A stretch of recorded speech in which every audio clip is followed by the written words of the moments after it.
From a tiny frontier tribe in Anatolia, a new power would rise to conquer 3 continents, reshape the world, and leave a legacy that echoes even today. This is the story of the Ottoman Empire. From the ruins of collapsing empires, a new power began to rise on the frontiers of the medieval world.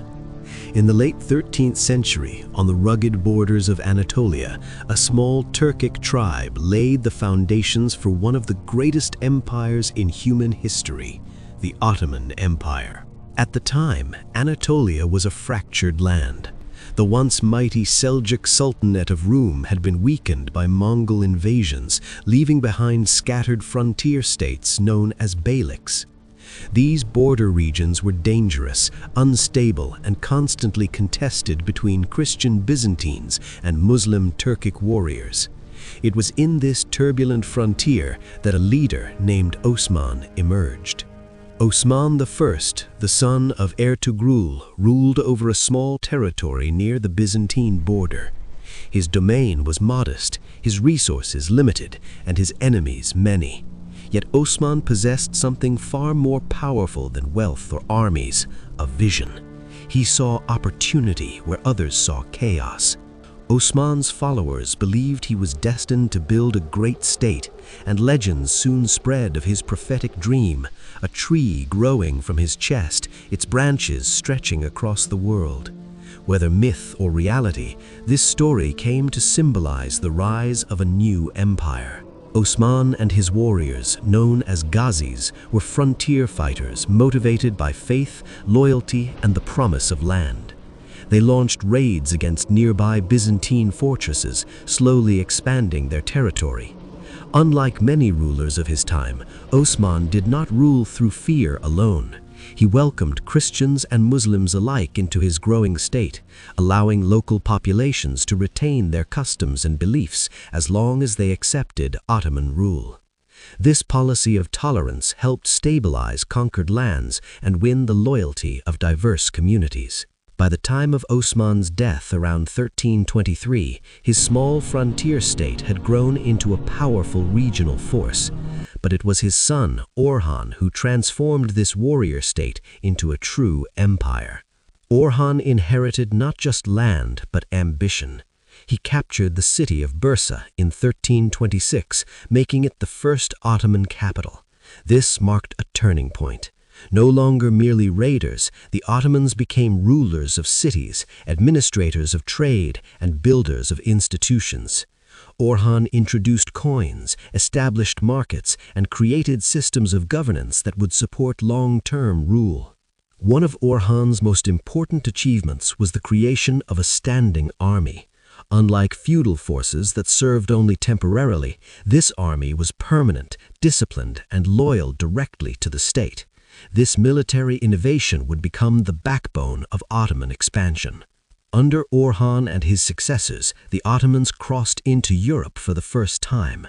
In 1354, a devastating earthquake weakened the Byzantine defenses at Gallipoli. Seizing the opportunity, Ottoman forces crossed the Dardanelles and established their first foothold in Europe. This moment changed history. The Ottomans were no longer confined to Anatolia, they had entered the heart of the Balkans.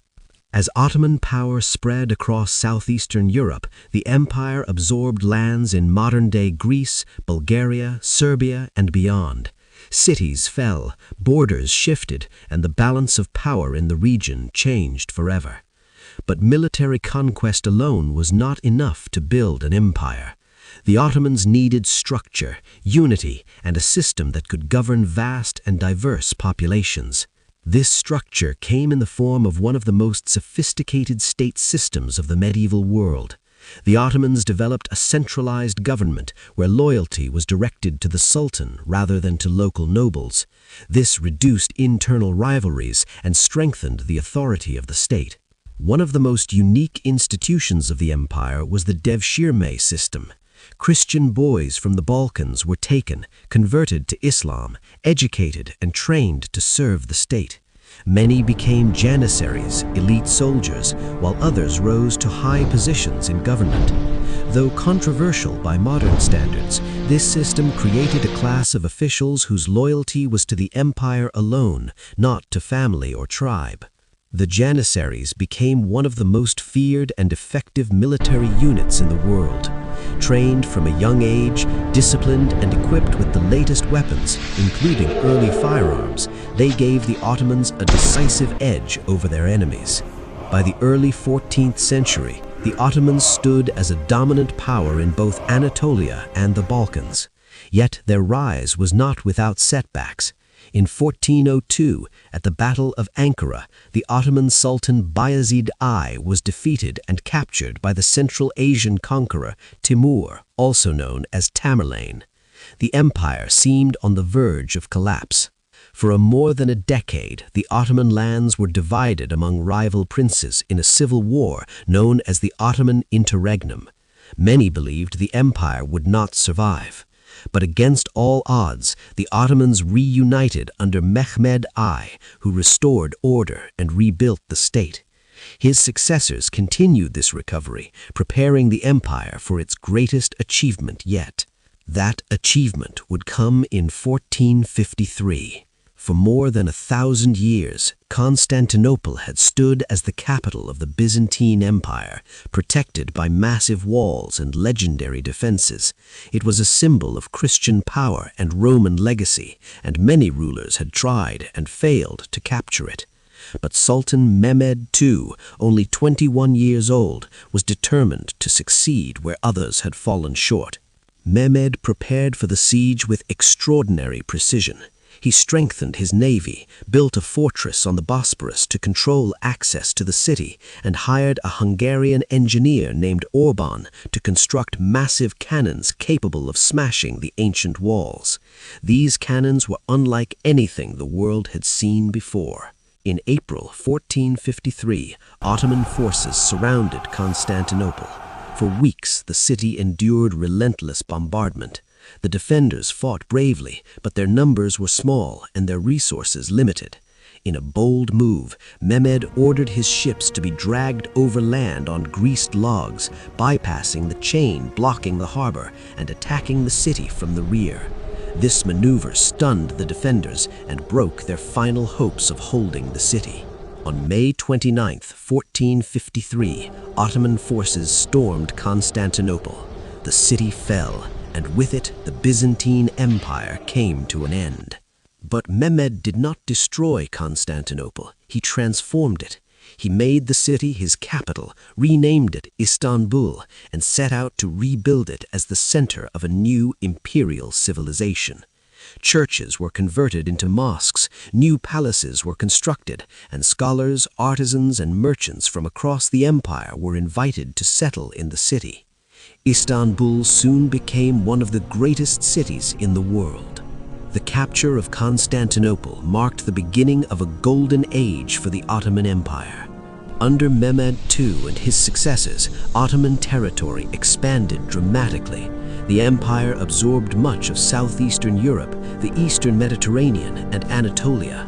But the Ottomans were not merely conquerors, they were administrators, lawmakers, and builders of civilization. The empire reached its height under Sultan Suleiman the Magnificent in the 16th century. During his reign, Ottoman armies reached the gates of Vienna, Ottoman fleets dominated the Mediterranean, and Ottoman law was codified into a system that would govern the empire for centuries. Suleiman was not only a warrior, but a lawgiver, poet, and patron of the arts. Under his rule, Ottoman architecture flourished, with masterpieces such as the Süleymaniye Mosque arising over Istanbul. Trade networks expanded, linking Europe, Asia, and Africa, and the empire became a center of learning, culture, and diplomacy. At its peak, the Ottoman Empire ruled over 3 continents and millions of people from diverse religions, languages, and cultures. Muslims, Christians, and Jews lived under Ottoman rule, governed by a system that allowed religious communities to manage their own internal affairs. This system of relative tolerance contributed to the empire's long-term stability. Yet even at its height, the forces that would eventually challenge Ottoman power were already emerging. New European powers were rising, trade routes were shifting due to ocean exploration, and technological advancements were changing the nature of warfare.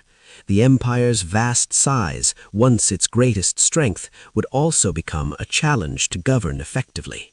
But the story of the Ottoman rise is not one of decline, it is a story of transformation. From a small frontier tribe to a world empire, the Ottomans reshaped the political, cultural, and religious landscape of the Old World. Their legacy endures in the cities they built, the laws they created, the art they inspired, and the bridges they formed between East and West. Even centuries after the empire fell, the echoes of Ottoman power can still be seen across Europe, the Middle East, and North Africa. The rise of the Ottoman Empire is not just the story of conquest, it is the story of vision, adaptation, and the extraordinary power of a small state to change the course of history.